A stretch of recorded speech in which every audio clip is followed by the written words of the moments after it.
Du rabbin émérite David Drach, devenu l'abbé Paul Drach, de l'harmonie entre l'Église et la synagogue, suite de la note 44. Ici, il y a encore une chose à considérer, et nous sommes étonnés de n'avoir encore trouvé nulle part cette réflexion si simple. Il est connu que, dans les derniers temps de l'existence politique des Juifs, la puissance temporelle était souvent entre les mains de la famille sacerdotale.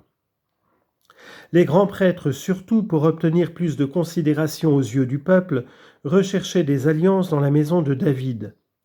De là vient que le Talmud s'occupe si souvent de questions touchant les choses consacrées, dont on doit permettre ou prohiber l'usage aux filles de simples Israélites mariées à des Lévites prêtres, qui seuls pouvaient manger avec leur famille certaines offrandes et certaines parts des sacrifices. On ne trouvait pas d'inconvénient à ces alliances, en quelque sorte mixtes, parce que c'était un sang qui se perdait dans sa famille adoptive, et que les enfants, ainsi que nous venons de le dire, suivaient invariablement la condition du père. Mais il n'en aurait pas été de même si un homme de la maison de David eût voulu se marier hors de sa famille.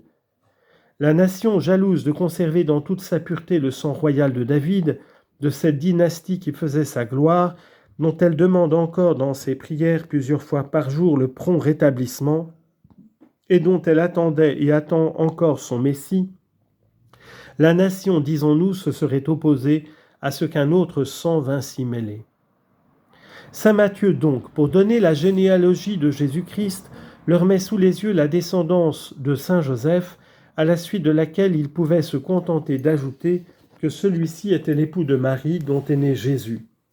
Car il s'ensuit naturellement que notre Seigneur, selon sa sainte humanité, était fils de David par la branche de Salomon et fils d'Abraham, père commun de tous les Hébreux, à qui le Seigneur avait promis précisément, à l'occasion du sacrifice de son Fils unique, que le Sauveur serait de sa race. En toi se béniront, en ta descendance se béniront toutes les nations de la terre. Genèse chapitre 22 verset 18. Saint Luc, en écrivant pour les gentils, ce qui lui a fait préférer la langue grecque, ne devait pas leur donner la table généalogique de Saint Joseph, époux de l'intacte mère de Jésus.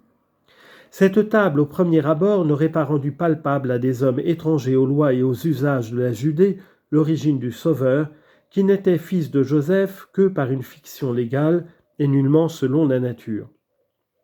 Il fallait donc tracer pour eux la généalogie de la glorieuse Vierge de Bethléem. C'est ce qu'il fit en la faisant remonter jusqu'à Adam, père commun de tous les hommes, à qui le premier fut faite la promesse d'un sauveur.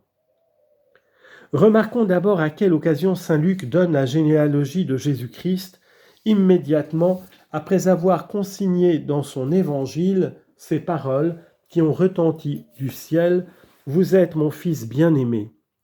Les gentils pouvaient dire à David « Je ne vous connais pas » et à Abraham « Je ne sais qui vous êtes ». Deutéronome, chapitre 33, verset 9.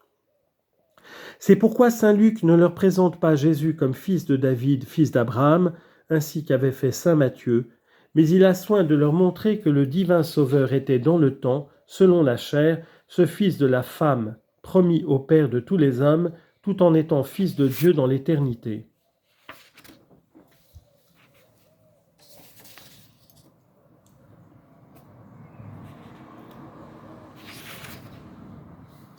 Suivons maintenant les paroles du saint évangéliste, selon le seul et véritable sens que nous croyons qu'il y faut attacher.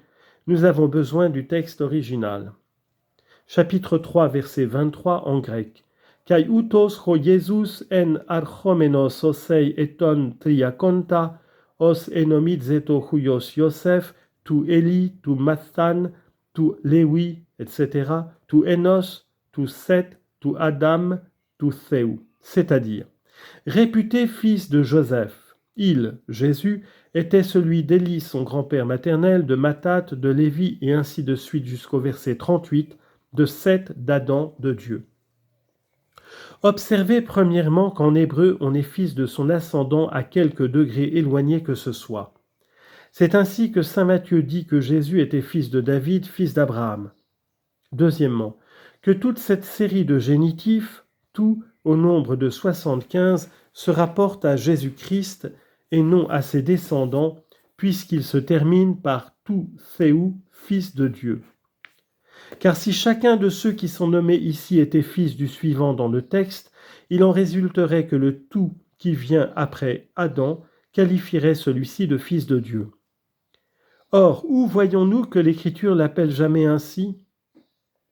D'ailleurs, que le terme hébreu « ben », fils de, dans les tables généalogiques se rapporte autant de fois qu'il est répété à la personne dont il s'agit d'établir l'origine, nous en trouvons plus d'un exemple dans l'Écriture sainte. C'est ainsi que, Genèse, chapitre 36, versets 2 et 14. « Oholibama est dite fille d'Anna, fils de Sébéon. » Le second « fille » se rapporte encore à Oholibama et non à Anna, qui était un homme, ainsi que nous voyons au verset 24 du même chapitre. Et quand saint Matthieu dit « Jésus-Christ, fils de David, fils d'Abraham », à qui est-il jamais venu à la pensée que le second fils se rapporte à David et non à Jésus-Christ ? Ces mots « os enomit zeto ouios Yosef » forment une parenthèse. De plus, nous pensons que « os » n'est pas ici un adverbe de similitude, comme, mais un adverbe de temps, lorsque tandis que, tandis qu'il était réputé fils de Joseph. Le Talmud achève de confirmer que la généalogie de saint Luc est celle de Jésus-Christ par son immaculée mère, car, dans les blasphèmes qu'il ose proférer contre la reine du ciel, il l'appelle Marie, fille d'Élie. Voyez le Talmud de Jérusalem, traité Sanhédrin, folio 23, colonne 3, traité Hagiga, folio 77, colonne 4, dans l'édition de Venise. Si les Juifs savaient par eux-mêmes que Marie était fille d'Élie, c'était donc un fait notoire parmi eux. S'ils l'ont pris des chrétiens, comme la rédaction du Talmud de Jérusalem date du IVe siècle de notre ère, nous avons une preuve que dès lors, à une époque si rapprochée des temps apostoliques, on considérait la généalogie de saint Luc comme étant celle de Marie et non de Joseph. En outre, le Talmud babylonien nous apprend que Jésus était issu de la famille royale de David. Traité Sanhédrin, folio 43, verso. En effet, lorsqu'un décret de l'empereur obligea tout le monde d'aller se faire inscrire chacun dans la ville d'où il tirait son origine, Joseph et Marie se transportèrent à la ville de David, Bethléem. En résumé, la généalogie de saint Luc est celle de Marie, la mère de Dieu, qui descendait de David par la branche de Nathan. La généalogie que donne saint Matthieu est celle de saint Joseph, le chaste époux de la plus pure des vierges, qui descendait également de David par la branche de Salomon. Mais l'une et l'autre a pour objet de montrer que Jésus-Christ en tant qu'homme descendait de David par sa mère, vierge avant et après sa maternité. Nous terminons cette note par l'avertissement qu'il ne faut pas, comme certains commentateurs, s'arrêter à la ressemblance des noms qui étaient communs à plusieurs membres des deux branches de Salomon et de Nathan. Fin de la note 44. Note 45. La synagogue actuelle n'est autre chose que la continuation du pharisaïsme. Arracher le jour de sabbat un épi de blé ou le broyer, détremper pendant ce jour de repos un peu de terre dans un liquide quelconque, manger sans se laver les mains préalablement, sont encore regardés par les rabbins comme de graves péchés dignes de mort, aussi bien que la négligence d'une foule d'autres pratiques des pharisiens, superstitieuses autant que minutieuses, dont il est fait mention dans le Nouveau Testament. Lors de la discussion d'une loi religieuse à la Chambre des Pairs, un membre prononça un discours dans lequel nous trouvons le passage suivant. « Le Sauveur du monde, il est vrai, a demandé grâce pour ses bourreaux. Mais son Père ne l'a pas exaucé, et il a même étendu le châtiment sur un peuple entier qui, sans chef, sans territoire et sans autel, traîne encore dans l'univers l'anathème dont il a été frappé. » La prière du Fils de Dieu rejetée par son Père, « Absit, absit », l'apôtre dit « Si quis peccaverit advocatum habemus apud patrem, Iesum Christum justum » 1 Jean chapitre 2 verset 1. Si l'un d'entre nous pêche, nous avons un avocat auprès du Père, notre Seigneur Jésus-Christ le juste. Cet avocat divin a reçu tout pouvoir de son Père dans le ciel comme sur la terre. Matthieu chapitre 28, verset 18.